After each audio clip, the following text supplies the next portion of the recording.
নমস্কাৰ সুপ্ৰভাত morning live অনুষ্ঠানৰ এটি বিশেষ শিতান জ্যোতিষশাস্ত্ৰৰ শিতানটিৰ মাজলৈ মই অনিন্দিতা শইকীয়া সকলোকে স্বাগতম জনাইছোঁ। প্ৰতিদিনৰ পুৱাৰ দৰে আজিও আমাৰ সৈতে উপস্থিত আছে জ্যোতিষশাস্ত্ৰবিদ কিৰয়ং ডাঙৰীয়া। তেওঁ জনাব আজিৰ দিনটোৰ ৰাশিফল আৰু লগতে জনাব কি ৰং পৰিধানে আজি আপোনাৰ দিনটো শুভ কৰি তুলিব। দাদা আপোনাক স্বাগতম জনাইছোঁ আমাৰ অনুষ্ঠানৰ মাজলৈ। ধন্যবাদ, গুড মৰ্নিং, নমস্কাৰ। যিহেতু আমি অনুষ্ঠানৰ আৰম্ভণি প্ৰতিদিনে ৰাশিফললৈ যোৱাৰ পূৰ্বে গ্ৰহগতি আৰু যাত্ৰা সন্দৰ্ভতে আৰম্ভ কৰোঁ, আজিও গ্ৰহগতি আৰু যাত্ৰা সন্দৰ্ভতে জানিব বিচাৰিছোঁ। হয়, আজিৰ গ্ৰহগতিসমূহ এনেধৰণৰ। মঙ্গল বহি আছে কন্যা ৰাশিত, আজি কেতু আৰু লগ্ন সিংহ ৰাশিত বহি আছে। ৰবি বুধ আজি কৰ্কট ৰাশিত, বৃহস্পতি আৰু শুক্ৰ মিথুন ৰাশিত বহি আছে। শনি চন্দ্ৰ মীন ৰাশিত আৰু ৰাহু কুম্ভ ৰাশিত বহি আছে। আজি 14 আগষ্ট 28 শাওণ মাহৰ প্ৰায় শেষ প্ৰান্তত আমি উপনীত হৈছোঁহি। শিৱৰ মাহ, গতিকে আৰু এই 2-3 দিন আছে। আপুনি শাওণ মাহত শিৱলিংগত গাখীৰ পানী আগবঢ়াওক, শিৱৰ পূজা পাতল কৰক, নিশ্চয় শিৱৰ আশীৰ্বাদ লাভ কৰিব পাৰিম। আজিৰ দিনটোত কৃষ্ণপক্ষ আৰু কৃষ্ণ পঞ্চমী, কৃষ্ণ ষষ্ঠী আদি, ৰেৱতী নক্ষত্ৰ, কুলযোগ, তৈতিলকৰণ, জন্মত মীন ৰাশি, বিপ্ৰবৰ্ণ, দেৱগণ। আজি যাত্ৰা নাই, তৈজস্পৰ্শ দোষ আছে, শুভকৰ্ম নাই। আজিৰ দিনটোত বেল খোৱা নিষেধ, নিম তিতা খোৱা নিষেধ। এতিয়া আহিছোঁ আজিৰ দিনটোৰ ৰাশিফললৈ। প্ৰথমতে মেষ ৰাশিৰ ফলাফল। এৰিছ, দুখন টেৰট কাৰ্ড ল'ম, পেজ অফ শ্বৰ্ডছ এণ্ড শ্বৰ্ডছ। এই দুখন কাৰ্ড মতে আজি ব্যস্ততা বৃদ্ধিৰ বাবে সাজু হৈ থাকক। বিশেষ কোনো কাৰণত আজি যোগাযোগ আদিত দৰকাৰ হ'ব পাৰে। বন্ধুৰ পৰা সাৱধান হওক।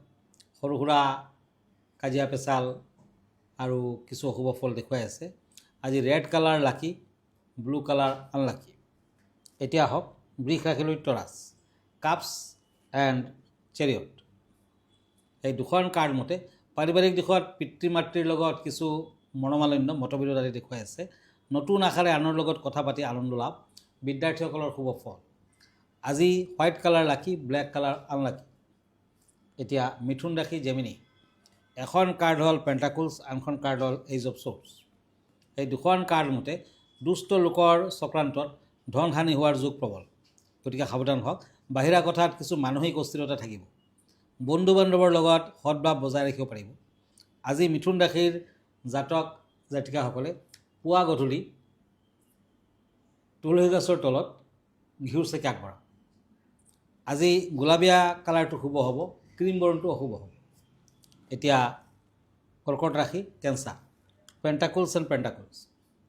এই দুখন কাৰ্ড মতে সামূহিক দৃষ্টিত খুব এটা উন্নত দিন দেখা নাযায়। কোনো সমস্যা আজি আহিব পাৰে আৰু সমাধানৰ ক্ষেত্ৰতো বাধা থাকিব। পেটৰ সামান্য আমনি, মানে পেটৰ ফালে কিছু প্ৰব্লেম দেখুৱাই আছে। আজি ৰূপৰ আঙুঠি পিন্ধক, ভাল হ'ব। মুগা বৰণটো শুভ হ'ব, ৰূপালী বৰণটো অশুভ। Silver colour unlucky. হয় দাদা, এই মুহূৰ্তত এখন পত্ৰ হাতত তুলি ল'ব বিচাৰিছোঁ। পত্ৰখনত এগৰাকীয়ে লিখিছে যে তেওঁৰ নতুনকৈ বিয়া হৈছে বুলি কৈছে আৰু তেওঁৰ উৰণি ল'বলৈ লাজ লাগে আৰু যাৰ কাৰণে শাহুৱেকেও কথাটো বেয়া পায় বুলি কৈছে। ইয়াৰ কিছু প্ৰতিকাৰ বিচাৰিছে আপোনাৰ পৰা। হয়, আচলতে লাজ লাগিলেহে উৰণি ল'ব লাগে। আৰু উৰণি লোৱাটোতো আমাৰ ধৰ্মীয় পৰম্পৰা, ধৰ্মীয় বিশ্বাস। কাৰণ বহু মানুহে মোক প্ৰশ্ন কৰে যে বিবাহিত মহিলা যে ৰজা মহাৰাজাৰ দিনৰ পৰা উৰণি লৈ থাকে, ইয়াৰ কিবা কাৰণ আছে নেকি, বৈদিক বিধান আছে নেকি? মই সেইমতে কওঁ যে ভগৱানৰ পূজা কৰাৰ সময়ত বা ঘৰৰ পৰা বাহিৰলৈ ওলোৱাৰ সময়ত মহিলাসকলে কিন্তু 4জন ব্যক্তিৰ শৰীৰ নিজৰ লগত লৈ যায়। গতিকে সদায় উৰণি লৈ পেলাই তাৰপিছত আগবাঢ়িব। যেনে নিজ পিতৃ, নিজ স্বামী, ডাঙৰ সন্তান আৰু ভাতৃ যদি উৰণি নলয় তেতিয়া এওঁলোকৰ বেয়া হয়। এওঁলোকৰ শাৰীৰিক কিছু অশুভ ফল দিয়ে আৰু এওঁলোকৰ বাবে অৰ্থনাশ হয়। গতিকে সদায় উৰণি লৈ বাহিৰত ওলাব, তেতিয়া পিতৃ, স্বামী, ডাঙৰ সন্তান আৰু ভাতৃৰ শুভ ফল আহিব, শুভ ফল দিব। ধন্যবাদ। হয়, আমি পৰৱৰ্তী ৰাশিফলৰ মাজলৈ আগবাঢ়িম, কিন্তু অনুষ্ঠানৰ মাজত এইখিনিতে সময় হৈছে খন্তেক সময়ৰ বাণিজ্যিক বিৰতি।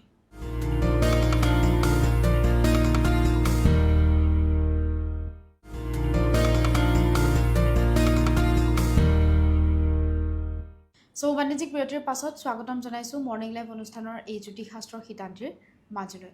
দাদা আমি পৰৱৰ্তী ৰাশিফলৰ মাজলৈ আগবাঢ়োঁ। হয়, এতিয়া শ্বৰ্টছ এণ্ড কাপছ সিংহ ৰাশি লিয়ক। নিজৰ কৰ্মত মনোযোগ দিয়ক, ধন প্ৰাপ্তিৰ সম্ভাৱনা, কৰ্মস্থানত নতুন দায়িত্ব বৃদ্ধি পাব পাৰে। আজি অৰেঞ্জ কালাৰ লাকি, আকাশী ব্লু কালাৰটো আনলাকি। এতিয়া আহক পেণ্টাকুলছ এণ্ড শ্বৰ্টছ কন্যা ৰাশি। আজি ঘৰুৱা পৰিৱেশ শুভ ফল দিব। বন্ধুবৰ্গৰ বা আত্মীয়ৰ লগত লেনদেন কৰোঁতে সাৱধান হওক, নকৰাই ভাল। আৰ্থিক দিশত মধ্যম ফল পাব। আজিৰ দিনটোত য়েলো কালাৰ লাকি, ৰেড কালাৰ আনলাকি। এতিয়া তুলা ৰাশি কাপছ এণ্ড কাপছ লিব্ৰা। আজিৰ দিনটো মোটামুটি বেয়া বোলা নাযায়। দাম্পত্যত অশান্তি যদিও থাকিব, কিন্তু আবেলি পৰত শুভ ফল দিব। দৈহিক সুখ বৃদ্ধিৰ কাৰকতা। আজি যিমান পাৰে দান ধ্যান কৰক, বগা কালাৰ ইউজ কৰক, ক'লা বৰণটো আনলাকি। এতিয়া বৃশ্চিক ৰাশি স্কৰ্পিঅ' শ্বৰ্টছ এণ্ড কাপছ। এই দুখন কাৰ্ড মতে আৰ্থিক দিশত আপোনাৰ ভালে যোগ দেখা যায়। বিদ্যাত বেছি জটিলতা নাই। কৰ্মত নতুন কিছু ফল শুভ ফল দেখুৱাই আছে আৰু নতুন যুগো দেখুৱাই আছে। গ্ৰীণ কালাৰ লাকি, অৰেঞ্জ কালাৰ আনলাকি। হয় দাদা, আজি বিষয় কেনেধৰণৰ আছে আমাৰ দৰ্শকসকলৰ বাবে? হয়, প্ৰতিদিনৰ নিচিনা আজিও এটি বিষয় আছে, ছাবজেক্ট আছে। যেনে আজিৰ বিষয়টো হ'ল এয়া মেজিক বৰ্গ বা লুচু।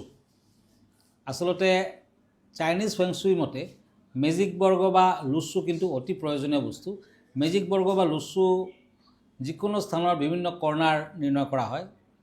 মেজিক বৰ্গ এটা ডাঙৰ বৰ্গ আৰু ইয়াৰ ভিতৰত 9টামান সৰু সৰু বৰ্গ থাকে। এইবিলাকৰ ভিতৰত 1টাৰ পৰা 9টা পৰ্যন্ত মানে 1 to 9 লৈকে লিখা থাকে আৰু সংখ্যাবিলাক এটাৰ পিছত দুটাকৈ নাথাকে, উল্টা পুল্টাকৈ সেইবিলাক সজোৱা থাকে। প্ৰতিটো সংখ্যা মাত্ৰ এবাৰ ব্যৱহাৰ কৰা হয়। চিধা চিধি কোণাকোণি পথালিলৈকে যিকোনো ক্ষেত্ৰতে চাব, যোগ কৰিলে কিন্তু 15 নম্বৰ আহে। যোনফালে আপুনি যোগ কৰে 15 আহিব, 15 আহিব। এই চাৰ্টটো অনুসৰণ কৰি আপুনি নিজেই অনেক সমস্যাৰ সমাধান কৰিব পাৰিব। ধৰক উত্তৰ দিশটো কৰ্মৰ ক্ষেত্ৰৰ দিশ। ইয়াৰ মূল তত্ত্ব হ'ল পানী। নীলা আৰু ক'লা হ'ল ইয়াৰ সৌভাগ্য ৰত্ন। তাৰমানে নীলম আৰু ব্লেক ষ্ট'ন হৈছে ইয়াৰ লাকি ষ্ট'ন। ইয়াৰ লগত এটা একুৰিয়াম ৰাখিব পাৰিলে আৰু পানীৰ ছবি ৰাখিব পাৰিলে খুব ভাল। উত্তৰ পূব দিশটো হ'ল জ্ঞান আৰু শিক্ষাৰ দিশ, নৰ্থ ইষ্ট ছাইডটো। ইয়াৰ মূল তত্ত্ব হ'ল পৃথিৱী। শুভ ৰং হ'ল হালধীয়া আৰু ধূসৰ। ইয়াত যদি আপুনি এখন পৰ্বতৰ ছবি ৰাখে তেন্তে আপোনাৰ ভাগ্য পৰিৱৰ্তন হ'ব, দ্ৰুত আৰু সৌভাগ্যৱান হ'ব। আৰু এই মেজিক বৰ্গটো আপুনি ঘৰখনৰ যিকোনো ছাইডত ৰাখিব পাৰে, যোনটো ছাইড আপোনাৰ অশুভ।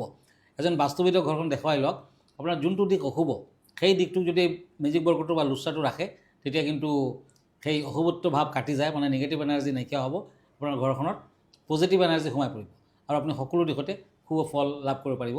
আৰু চাইনিজসকলে সদায় এই মেজিক বৰ্গ বস্তুটো কিন্তু ইউজ কৰি থাকে আৰু পৃথিৱীবাসীয়ে এতিয়া প্ৰায় দেশতে দেখা পাব তেওঁলোকৰ ড্ৰয়িং ৰুমত এই মেজিক বৰ্গটো কিন্তু ওলোমা থাকিবই।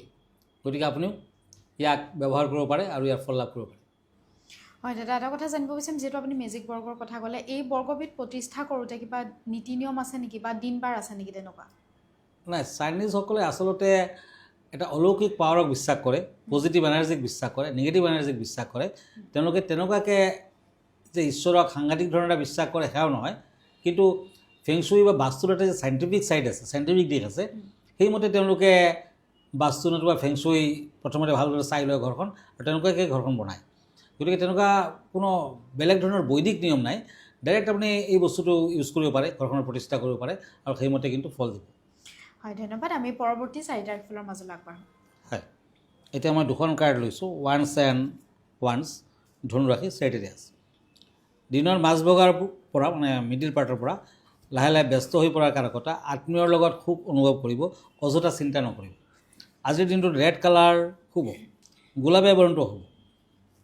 এতিয়া মকৰ ৰাশি শ্বৰ্টছ এণ্ড ওৱান্স। এই দুখন কাৰ্ড মতে দিনটো মধ্যম বুলি ধৰিব পাৰে। পিতৃ মাতৃ তথা দম্পতীসকলৰ আজি মধ্যম ফল।